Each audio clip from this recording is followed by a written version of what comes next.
ini ada sampai satu laptop yang baru.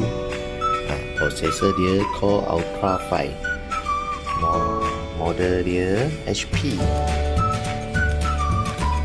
Tunjuk yang spek dia.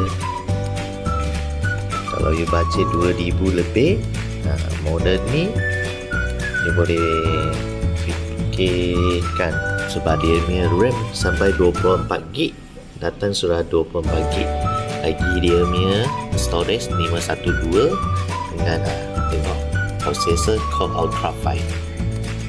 So basic guna sampai you nak buat Photoshop atau AI atau you nak AutoCAD yang 2D, biasa tak ada masalah dengan laju. Lagi dia punya pattern dia nipis sikit. Tunjuk you yang dia punya, nampak kan,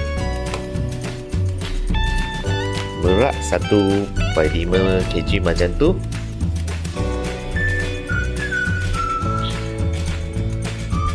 Dia punya port ada Type C, USB, HDMI dengan satu audio port. Lagi satu power dengan USB lagi satu.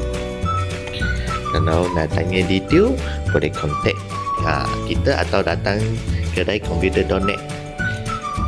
Cari saya, SIM, atau boleh cari Faizal.